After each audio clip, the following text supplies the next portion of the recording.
the scope and sophistication of the Bahamut Group's attacks is pretty staggering. And as you said, there's a very wide reach, but it doesn't feel wild style at all. Like, it's very targeted.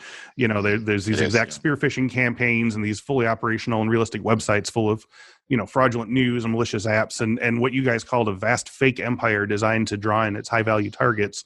So, like, in your research, what were your first steps in trying to get a full picture of the reach and scope of the group and their attacks?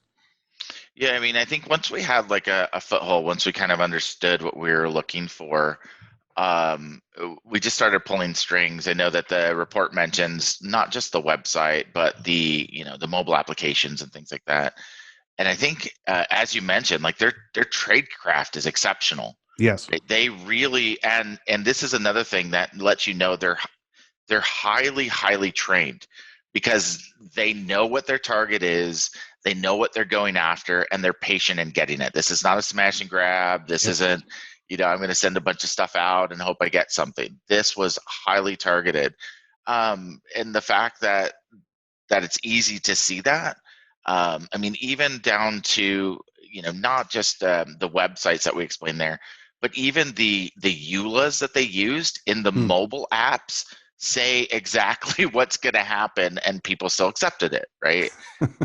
So it's really interesting, right? That they, like I said, they really know what they're doing. There's definitely was some missteps along the way. I don't want to give all of them away, right? But like the back end, like the application's talking the same command and control. So once we were able to identify a command and control server or something that we knew was associated with this threat actor, we could start kind of tying that together to say, okay, these are all talking to this, right? This is all talking to this backend command and control. So we know, even if, we look at this and say, on the face, it doesn't look like it, the backend communications were very clear.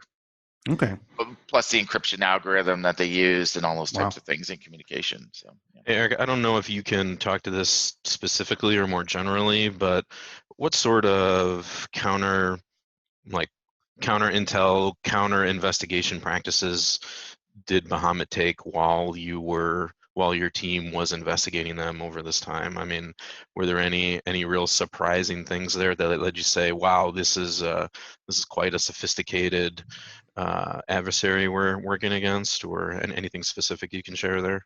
What I would say is, like, they were really adept at changing. I think once they realized that they are being viewed, right? And I'm not going to say there was anything that necessarily stood out, but they're really good at standing up and tearing down their backend infrastructure and making changes. So again, it's clear that they have a contingency plan or a disaster recovery plan, or whatever you want to call it, like any other corporation would have. I mean, they're really set up to be, successful on their end.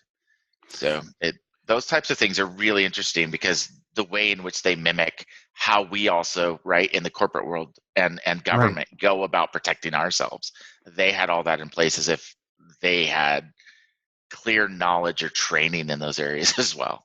New episodes of Cyberwork are available every Monday at 1 p.m. Central. And don't forget to claim your free month of Infosec skills. Sign up using the code CYBERWORK and you'll get unlimited access to hundreds of courses, hands-on labs, certification practice exams, skills assessments, and more.